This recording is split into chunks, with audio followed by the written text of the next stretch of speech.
बहुत समय पहले की बात है। नीलपुर नामक एक सुंदर राज्य था, जहाँ चारों ओर हरे भरे बाग, झीलें और सुनहरी महकती फसलें थीं। इस राज्य की पहचान सिर्फ उसकी समृद्धि या सुंदरता से नहीं थी, बल्कि उसकी राजकुमारी अमायरा से थी। अमायरा बाकी राजकुमारियों से बिल्कुल अलग थी। जहाँ बाकी राजकुमारियां नृत्य, संगीत या सजावट में रुचि रखती थी, वहीं अमायरा का दिल खाने की कला में बसता था। उसे जब भी महल की रसोई से खुशबू आती, वह दौड़कर वहां पहुंच जाती। वह घंटों तक रसोइयों को काम करते हुए देखती। मसालों की खुशबू, सब्जियों की रंगत और पकते व्यंजनों की सिजलिंग आवाज, यह सब उसके लिए किसी संगीत से कम नहीं था। एक दिन महाराज ने महल में एक बड़ा भोज रखा। दूर दूर के राज्यों के राजा और मंत्री आने वाले थे। महल के मुख्य रसोइये, बुजुर्ग रसोइया रघुनाथ, तैयारी में जुटे थे। अमायरा उत्सुक होकर वहां पहुंची। रघुनाथ काका, मैं भी मदद करूं? रघुनाथ मुस्कुराए। राजकुमारी, यह आग और तेल का खेल है, आपके नाजुक हाथों के लिए नहीं। अमायरा ने जिद की। अगर मैं गलती करूं तो आप रोक देना, लेकिन मुझे कोशिश करने दो। रघुनाथ ने हंसते हुए कहा, ठीक है राजकुमारी, आप ये सब्जी काट दीजिए। राजकुमारी ने पहली बार छुरी उठाई और गलती से प्याज को ऐसे काटा कि आंसू आ गए। रघुनाथ जोर से हंस पड़े। राजकुमारी, खाना पकाने में आंसू आना बुरा नहीं, बस वजह सही होनी चाहिए। वह दिन अमायरा के लिए यादगार था। उसने महसूस किया कि असली खुशी तब मिलती है जब कोई अपने हाथों से कुछ सुंदर बनाता है। अगले कुछ महीनों में अमायरा रोज रसोई में जाती। वह सब कुछ सीखने लगी, मसालों की मात्रा, आटे की नरमी और स्वाद का संतुलन। एक दिन रघुनाथ ने कहा, राजकुमारी, खाना सिर्फ पेट भरने के लिए नहीं होता, ये दिल छूने की कला है। अगर उसमें भावनाएं न हों तो वह बस एक पकवान रह जाता है। इन शब्दों ने अमायरा के दिल को छू लिया। वह सोचने लगी, क्या होगा अगर मैं अपने राज्य के हर गरीब इंसान को ऐसा खाना खिलाऊं जो उन्हें खुश कर दे। एक दिन महल की खिड़की से अमायरा ने देखा कि गांव के लोग भूखे बैठे हैं। खेतों में सूखा पड़ा था और रसोई की खिड़कियों से उड़ती खुशबू उन्हें और बेचैन कर रही थी। अमायरा ने पिता से कहा, पिताजी, क्यों ना हम जनता के लिए एक रसोई महोत्सव रखें, जहां सब मिलकर खाना बनाएं, खाएं और खुशियां बांटें। महाराज मुस्कुराए, मेरी बच्ची, ये अच्छा विचार है, पर राजकुमारियां तो रसोई में नहीं जाती। अमायरा ने दृढ़ता से कहा, पिताजी, अगर किसी के चेहरे पर मुस्कान लाने के लिए मुझे राजसी ठाठ छोड़ना पड़े तो मैं छोड़ दूंगी।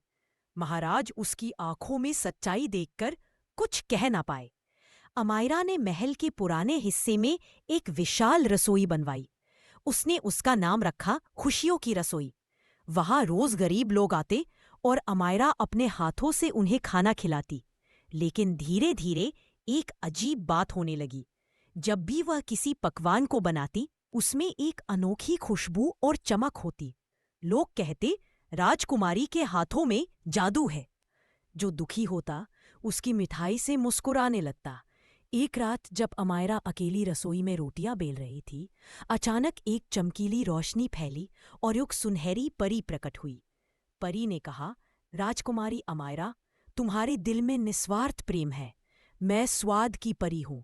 मैं तुम्हें एक वरदान देती हूं। जब भी तुम पूरे मन से किसी के लिए खाना बनाओगी, उसका स्वाद जादुई होगा और वह व्यक्ति खुशियों से भर जाएगा। अमायरा ने झुककर धन्यवाद किया। परी मुस्कुराई और गायब हो गई।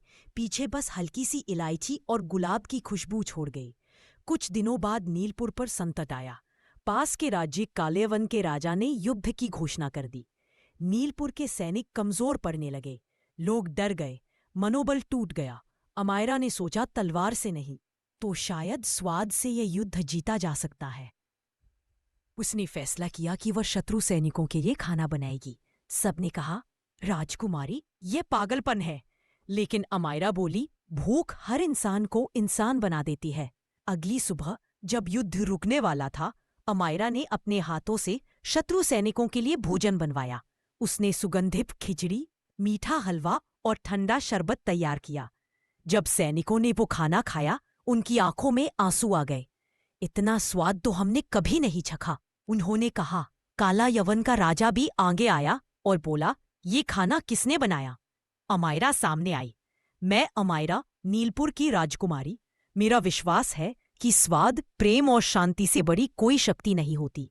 राजा चुप रहा, फिर बोला, तुमने आज युद्ध से नहीं, प्रेम से जीत हासिल की है। उस दिन दोनों राज्यों में युद्ध समाप्त हुआ और स्वाद संधि हुई। समय बीतता गया। अमायरा का नाम दूर दूर तक फैल गया। लोग उसे शेफ राजकुमारी कहने लगे। हर साल नीलपुर में अमायरा फूड फेस्टिवल मनाया जाता, जहां बच्चे, बूढ़े, राजा और रसोइये सब एक साथ खाना बनाते। कोई ऊंच नीच नहीं, कोई भेदभाव नहीं। रघुनाथ काका हमेशा कहते, देखा, मैंने कहा था, खाना दिल से बनाओ, दुनिया झुक जाएगी। अमायरा ने मुस्कुराकर कहा, काका, अब मुझे समझ आया। सच्चा जादू मसालों में नहीं, इंसान के इरादों में होता है। कई सालों बाद जब अमायरा वृद्ध हुई, उसने अपने महल की सबसे ऊंची दीवार पर यह पंक्तियां खुद लिखवाईं। जिस दिन तुम किसी के चेहरे पर मुस्कान ला दो, उस दिन समझो तुमने सबसे स्वादिष्ट पकवान बना लिया। और उस दिन से नीलपुर की रसोई से हमेशा खुशियों की महक आती रही, क्योंकि वहां के लोग जानते थे कि खाना सिर्फ स्वाद नहीं, बल्कि प्रेम की भाषा है।